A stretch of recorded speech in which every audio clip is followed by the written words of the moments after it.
फलटण ग्रामीण पोलीस स्टेशनच्या हद्दीमधील गुणवरे तालुका फलटण गावच्या हद्दीमध्ये अर्जुन पांडुरंग गावडे यांचा मुलगा सतपाल अर्जुन गावडे हा त्यांना वारंवार त्रास देत होता। त्याबाबत त्या ठिकाणी पोलीस गेले असता सतपाल अर्जुन गावडे यांनी पोलिसांवर हल्ला केला होता। त्याबाबत फलटण ग्रामीण पोलीस ठाणे येथे गुन्हा दाखल झाला होता।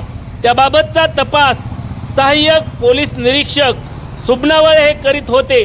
सुमारे 1 महिन्यानंतर सदर गुन्ह्यातील आरोपी सतपाल अर्जुन गावडे वय 33 वर्ष राहणार गुणवरे तालुका फलटण जिल्हा सातारा याला पोलिसांनी सापळा रचून गुणवरे गावच्या हद्दीत ताब्यात घेतले व त्याला त्या गुन्ह्याच्या अनुषंगाने फलटण ग्रामीण पोलीस ठाणे या ठिकाणी अटक करण्यात आलेली आहे।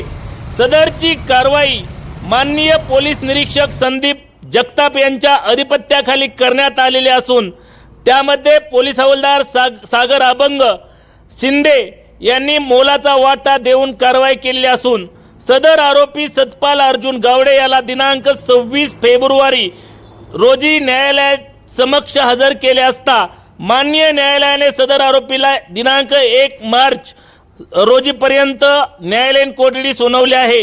पुढील तपास माननीय संदीप जगताप पोलीस निरीक्षक फलटण ग्रामीण पोलीस ठाणे यांच्या मार्गदर्शनाखाली सहाय्यक पोलीस निरीक्षक प्रशांत सुबनावळ करीत आहेत।